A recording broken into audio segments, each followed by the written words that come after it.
जहां तक कोई और पॉपुलेशन है वहां पे लेफ्टिस्ट और इस्लामिस्ट का बड़ा तगड़ा गठजोड़ है भारत में, देखिए। लेकिन जैसे ही मेजॉरिटी पॉपुलेशन किसी भी देश में मुस्लिम होती है, सबसे पहले इस्लामिस्ट निपटाते हैं कम्युनिस्ट को। लाहौर में अटल जी आते हैं, साथ में आई थिंक उनके देवानंद साहब भी थे और एक दो और बड़े बड़े लोग थे।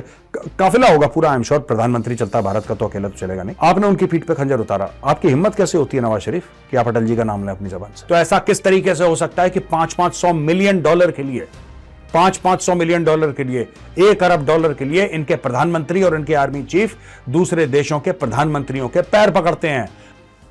जय हिंद दोस्तों, मैं हूं मेजर गौरवारिया और आप देख रहे हैं द चाणक्य डायलॉग्स।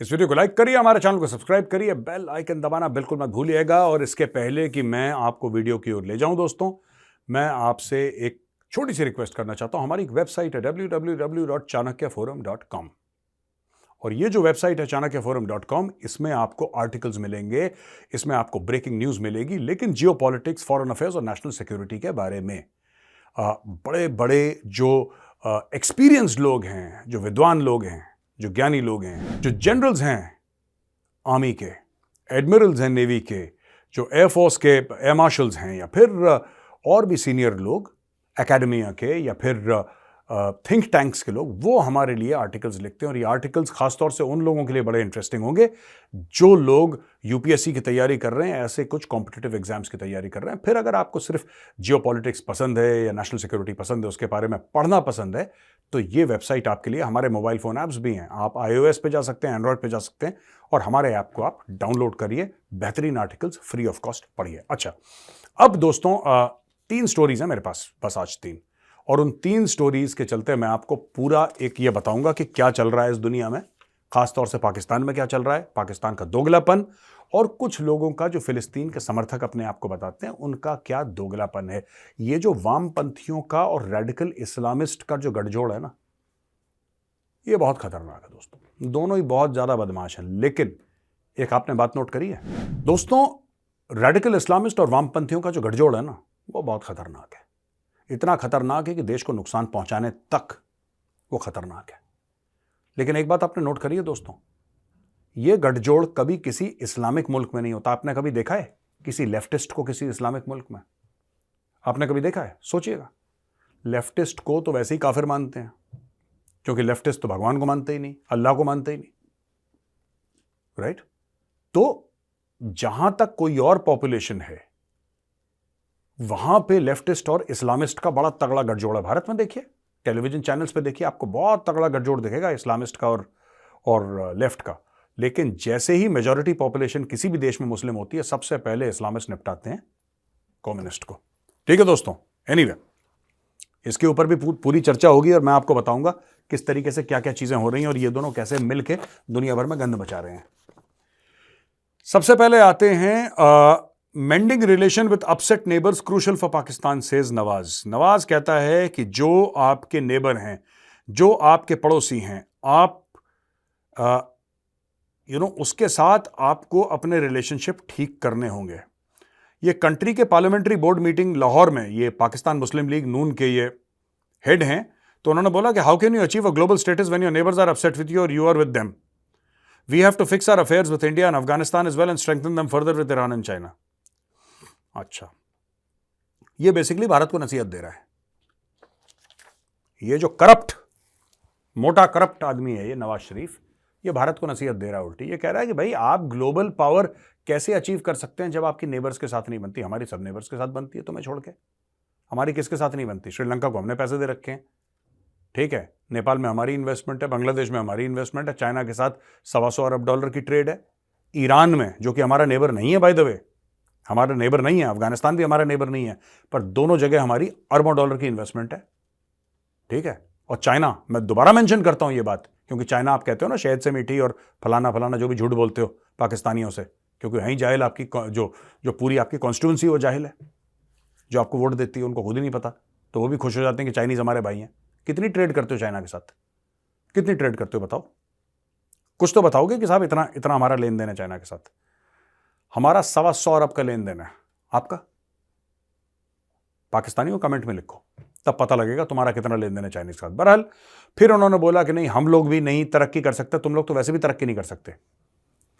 पाकिस्तानी कह रहे हैं कि नहीं हमें भी अपने दोस्तों के साथ ठीक करना पड़ेगा। यार एक बात बताओ, मैं थोड़ी सी बात समझाना चाहता हूं लोगों को ना आसानी से बात समझ में नहीं आती, फिर लोग ना दाएं बाएं आएं शाएं करते हैं।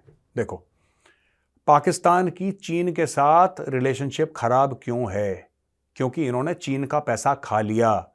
चीन ने 50 अरब dollar China Pakistan economic corridor के इन्वेस्ट करे थे। पाकिस्तान के जर्नल, पाकिस्तान के पॉलिटिशियन, पाकिस्तान के ब्यूरोक्रेट्स, पाकिस्तान के जजेस ने मिलकर उसका आधा पैसा खा गए। ये लोग 25 अरब डॉलर इन्होंने गायब कर दिए हैं। राइट?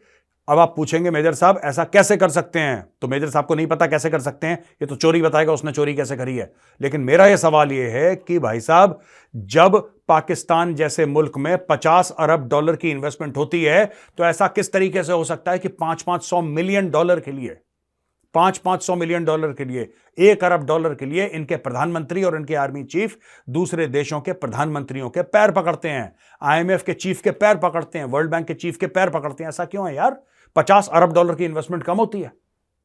कम होती है 50 अरब डॉलर की? हुई ना तुम्हारे पास 50 अरब डॉलर की। चीन कहता है हमने 50 अरब डॉलर डाले। कहां गए वो 50 अरब? ये बताओ, वो कहीं दिखेंगे? कुछ तो होगा 50 अरब। कोई 50 अरब कोई 50 रुपए तो नहीं है यार जो गायब हो सकते हैं कि यार जेब से गिर गए। भाई साहब कहीं बाजार में जा रहा था, कहीं सड़क पे गिर गए जेब से, मुझे ध्यान नहीं है, मुझे नहीं पता कहां पे गिरा दिया मैंने। 50 अरब डॉलर चाइनीज ने लगाए पाकिस्तान में। चाइनीज कहते हैं, पाकिस्तानी कहते हैं 50 अरब लग गए। ओ भाई 50 अरब का हुआ क्या? कुछ तो हमें भी समझा दो। पाकिस्तानी तो खैर उनका तो दिमाग सही चल चुके हैं पाकिस्तानी। मुझे लगता है इनको तो अब अकल ही नहीं आ रही ना। उनको बस जिहाद कर दो, फसाद कर दो, ये कर दो, वो कर दो, काफिरों का गला काट देंगे, बस यही चीज है। इसके अलावा पाकिस्तानियों को कुछ समझ नहीं है। तो मैं आपसे पूछना चाहता हूं, जो बाकी कुछ समझदार पाकिस्तानी रह गए पाकिस्तान में, वो पैसा गया कहां यार? दिखाओ ना। सब 50 अरब डॉलर में ये बनाया, ये हमारा इंफ्रास्ट्रक्चर है, इतनी नौकरियां बनी है, इतने नए बिजनेसेस हमारे खुले हैं, हमारे देश का जो फॉरेन डेट है उतना कम हुआ है, डोमेस्टिक डेट इतना कम हुआ है, गवर्नमेंट का डेट इतना हुआ है, सर्कुलर डेट इतना हमारा खत्म हुआ है, ये हमें 4-5 फायदे हुए हैं। 50 अरब डॉलर कोई कम होते हैं? कहां गए 50 अरब डॉलर? बताओ जरा। अच्छा, एनीवे, ये नवाज शरीफ फिर कहता है कि we have to fix our affairs with India and Afghanistan as well and strengthen them further with Iran and China. China को तुमने चूना लगा दिया, मैंने जैसे बताया था। ईरान तुम्हारे ऊपर केस करने वाला है नवाज शरीफ, तुम्हारे यानी कि पाकिस्तान के ऊपर। तुमने अगर वो पाइपलाइन नहीं बनाई, 18 अरब डॉलर का केस करने वाला है ईरान तुम्हारे ऊपर। अब तुम उनको ये बोल दो, देखो ये हो सकता है कि ईरान ना करे क्योंकि ये पैर में गिर जाएंगे वहां पे जाके यार। ईरानी कंफ्यूज हो जाएंगे, पाकिस्तानी जाके पैरों में गिड़गिड़ा जाएंगे, पगड़ी रख देंगे उनके पैरों में कि भाई साहब नहीं दे सकते पैसा, सॉरी, मत करो यार, मत करो। पाकिस्तानी उनके पैरों में गिर जाएंगे, आप देख लेना। मैं 100% आपसे कह रहा हूं, पाकिस्तानी उनके कदमों में गिड़गिड़ाएंगे, बोलेंगे भाईजान गड़बड़ हो गई, बचाओ, असली भी मुसलमान थे, तुझसे भी मुसलमान। इनका यही डायलॉग है। इसके अलावा पाकिस्तानियों को कुछ नहीं। इनको पाइपलाइन बनानी थी, ईरान ने बना दी बॉर्डर तक, इन्होंने बनाई नहीं। ठीक है, इन्होंने नहीं बनाई क्योंकि इनको डर लग रहा था। अब इनको अभी भी डर लग रहा है क्योंकि इनको अमेरिका से पैसा चाहिए। ईरान के साथ और बेहतर बनाएंगे। लोगों की जेबें काटना कम करो यार, बंद कर दो, रादर कम क्या करो। मैं कोई और होता तो मैं कहता जेबें काटना बंद कर दो। तुमसे तो यही रिक्वेस्ट कर सकता हूं, हाथ जोड़ के पाकिस्तानियों से विनती यही कर सकता हूं कि कम काटा करो जेब, इतनी मत काटा करो। वो भी जिनको ब्रदर इस्लामी मुल्क कहते हो, उनकी तो जेब मत काटा करो यार। मुसलमान होके मुसलमान की जेब। अच्छा जी,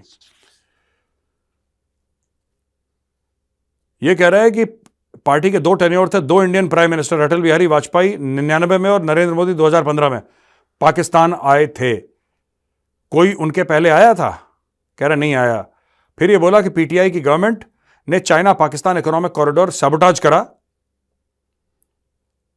और ये कह रहे हैं कि सिर्फ बातचीत होती है यहां, काम वाम नहीं होता। About making use of countries coal resources, जो पाकिस्तान के पास कोयले की खाने हैं, जो पाकिस्तानी कहते हैं पता नहीं कहां पे खाने हैं।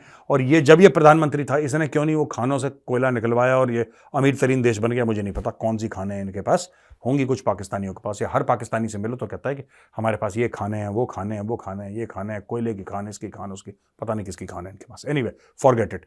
तो ये जो नवाज शरीफ बार बार कह रहा है कि इनसे दोस्ती करनी चाहिए, यार आप ये तो सोचो कि क्या भारत आपसे दोस्ती करना चाहता है?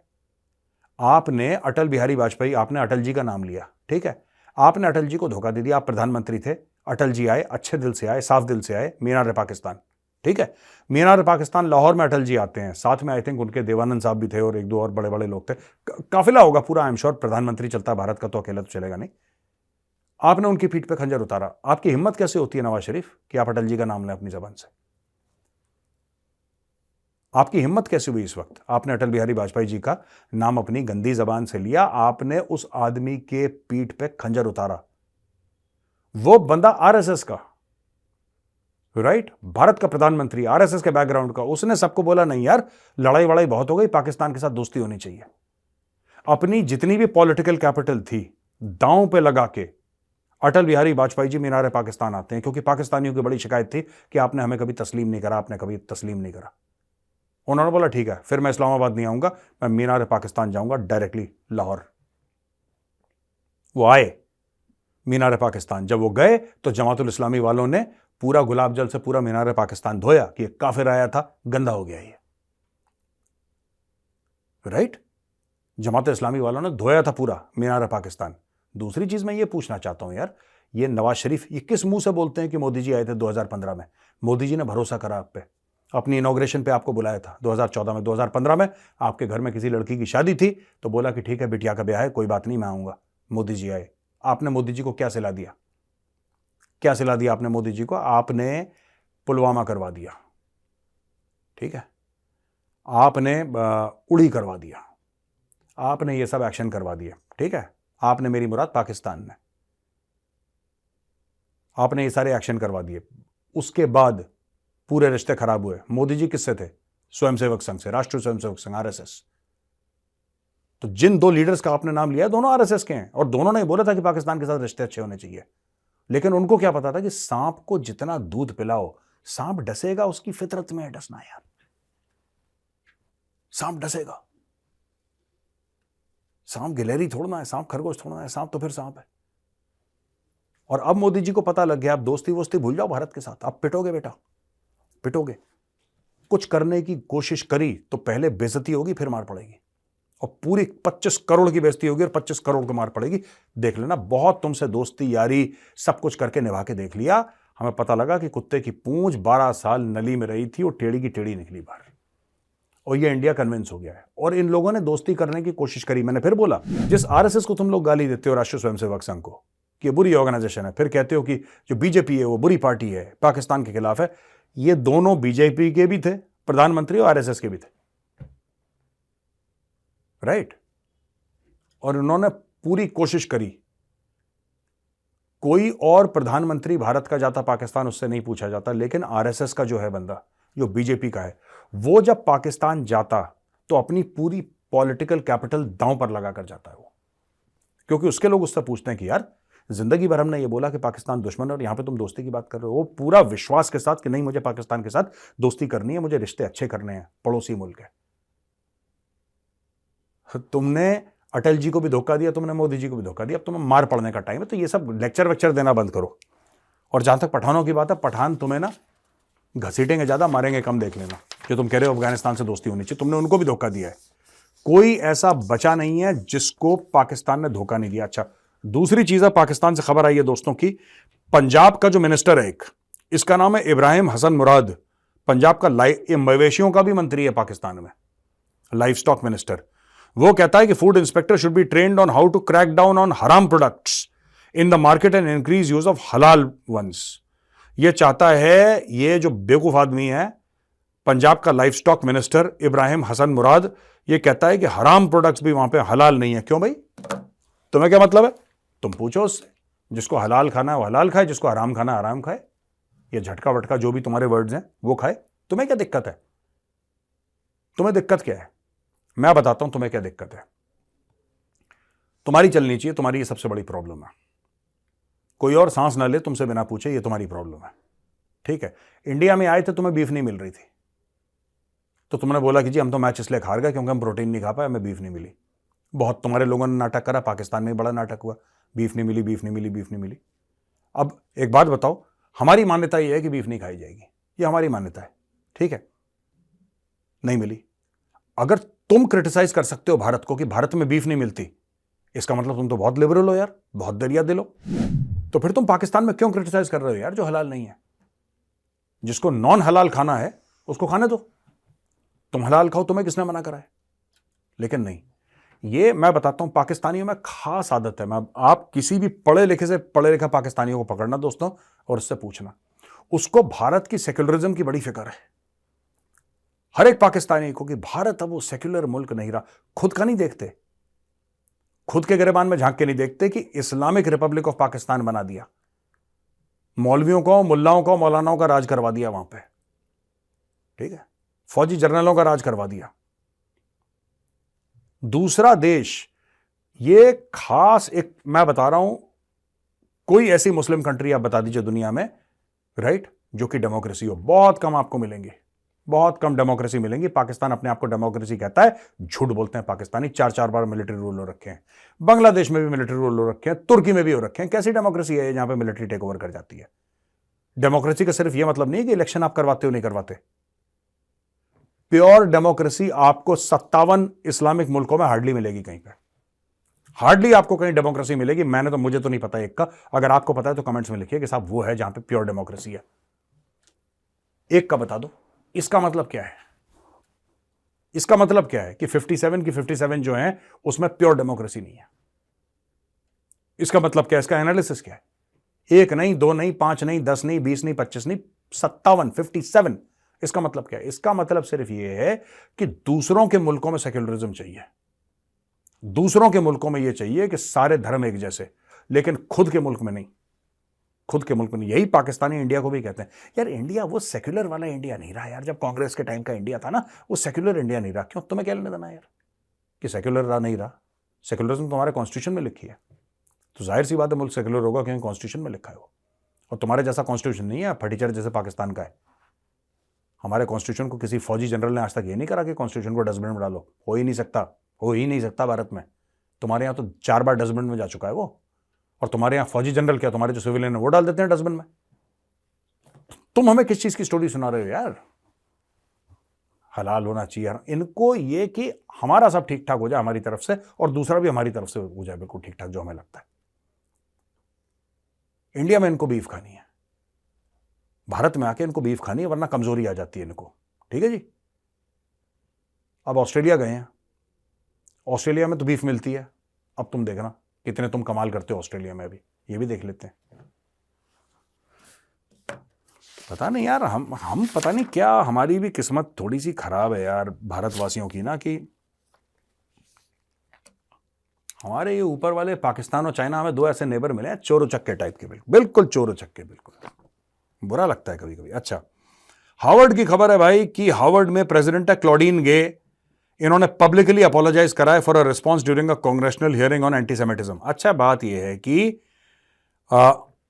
ये चोर है क्लॉडीन गे, और क्लॉडीन गे को सैक कर देना चाहिए। मैं आपको बता रहा हूं, क्लॉडीन गे के ऊपर केस करना चाहिए। ऐसे चोर हैं, और ये जितने भी चोर हैं, ये जितने भी फिलिस्तीनी समर्थक हैं, सब चोर हैं। मैं बता रहा हूं आपको, anybody who supports the state of Palestine, there is something morally wrong with that person.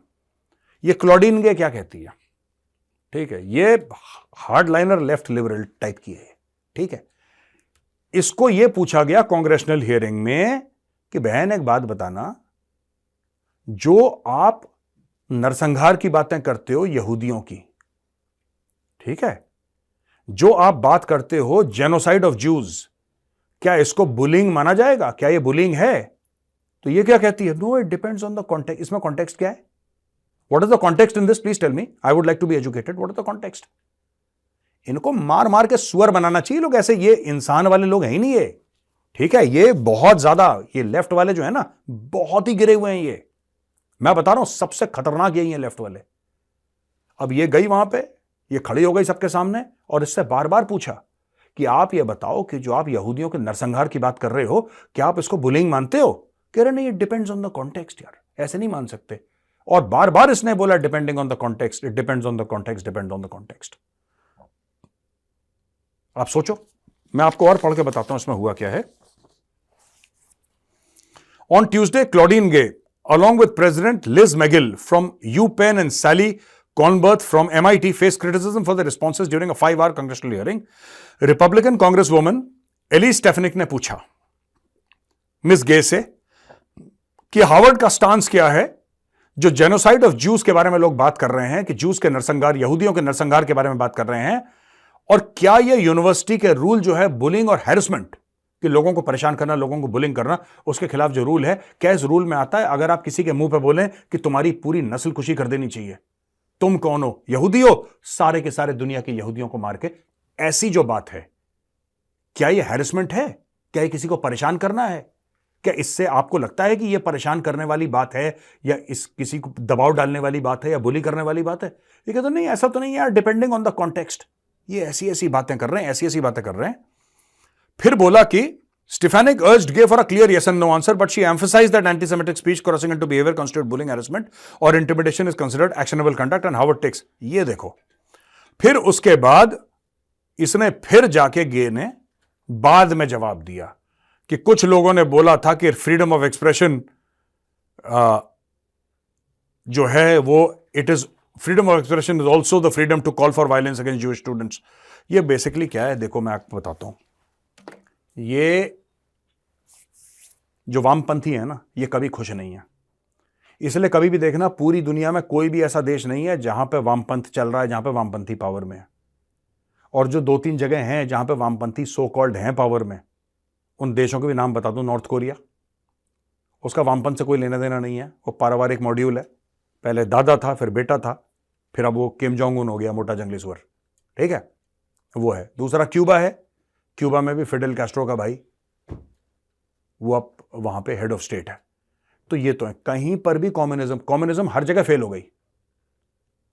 अब कम्युनिज्म पता है कहां जिंदा है दोस्तों? अब कम्युनिज्म जिंदा है कॉलेज के कैंपसेस में, बस। That is the only place where communism is alive. College के कैंपसेस में ये प्रोफेसर स्टूडेंट ये गंद मचाते रहते हैं, ये गंद मचाएंगे, कम्युनिज्म की बात करेंगे, फिर किसी बड़े मल्टीनेशनल कंपनी में लाखों डॉलर की जॉब करेंगे।